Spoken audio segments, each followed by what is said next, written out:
Ang ganyan. Oo, grabe. May pangiti-ngiti pa. Grabe ka, PBBM. Alaskador. Nang aalaska na siya. Nang may ngiti. Diba? Pero, sober. Walang mura yan. In fairness, mga kapit. In fairness, walang mura. Pero grabe ka, PBBM. Ngayon ka lang namin nakita ng mga kakli na ganyan. Ha? Tuloy mo lang. Ang nakakataka-partner dito, ilan na ba ang advisor ni Pangulong Marcos maliban sa mga sekretaris niya? Ibig bang sabihin nito, partner? Di ba pag sobrang dami mong advisor, para lumalabas, wala ka talagang Wala ka talagang Wala ka talagang Yan, marami nang alam eh.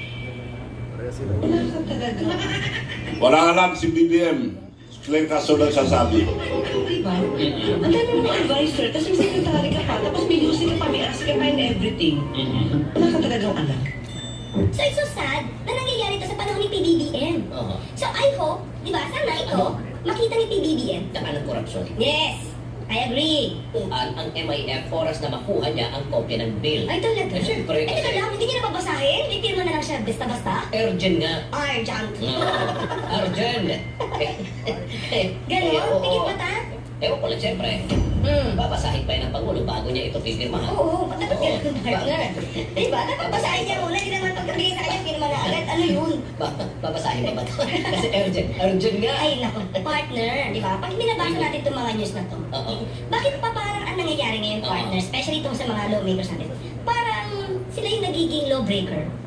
Di ba? Lawmaker na lawbreaker. Di ba? Partner, doon pa lang sa pag-certify na urgent ito, hindi na ito nakakayon sa Constitution.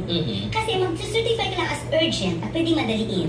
Kapag ka meron tayo, pag may public emergency, o yung kinakaharap mo na yung calamity. Ngayon, nakita nyo, attack dog laban kay BBM ito.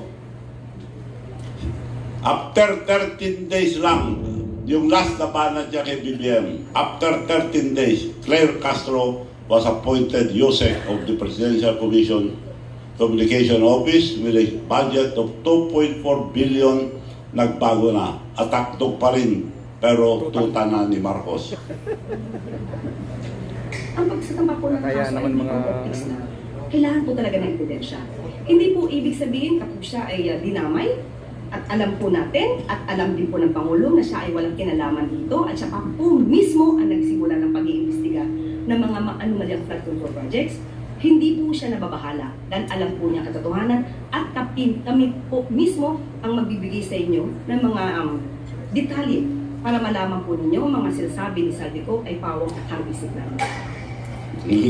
Sinungaling itong spokesperson ng Malacanang. Noon, inaatake niya si Marcos. Ngayon, pinagtatanggol na niya. Attack dog noon, pero tuta na ni Marcos ngayon. So, doon tayo sa Alocobos. Court, ang mga Alocobos ay nasa National Expenditure Program. Nakalagay doon sa National Expenditure Program at naibigay bawang para puntuhan ang mga proyekto bago pa man sila matukoy. At pagbalan, basta iba na ngayon. Ang pangalan niya, Alocobos. But the same dog, different colors. Iba na pangalan eh. So, ang mga Alocobos, top 14 lang to. Halos lahat ng congressman may Alocobos. Huwag tayo pumayag, mga kaibigan. Mga kababayan, huwag tayo pumayag. Binabastos na tayo. Ang dami ng ninakaw, may Alocobos pa. Dagdag, yan. Ang hari, anak ni Bongbong Marcos, 15 billion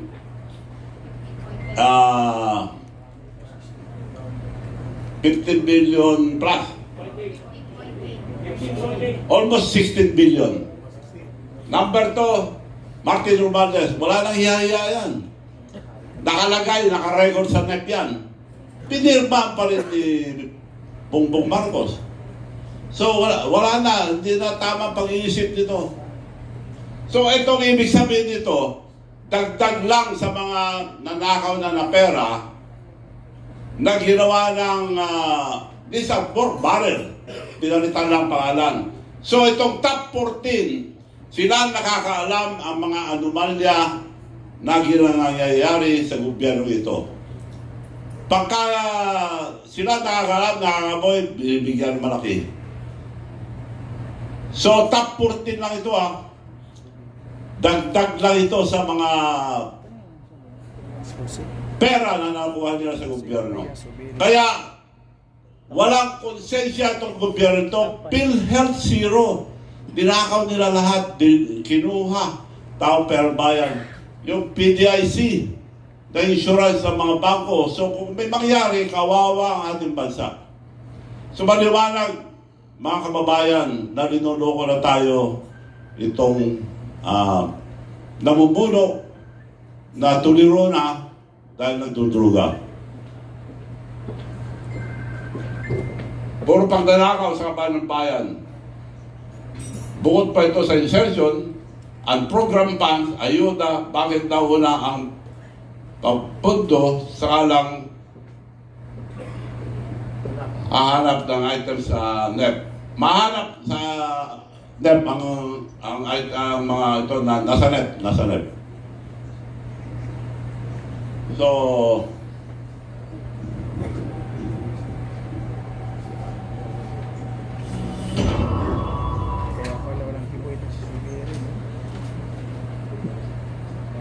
ang susunod na video ay epekto ng mga ghost project at palpak na flood control.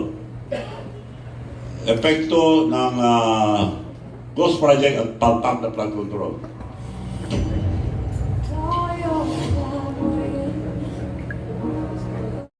Dahil pinsang buo niya ito, kasama niya mastermind. They are both mastermind. So up to now, ni investigasyon wala. Nag-testify si Gutesa, hinuli na, binaliktad na, tinago na. Gagamitin nila yun. Gagamitin nila para hindi dahil yun ang nagturo sa kanila.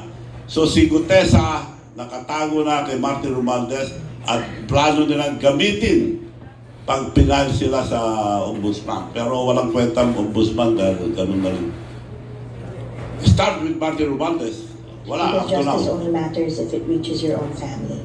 Pangulo, the nation is watching, and history won't forget who you choose to protect.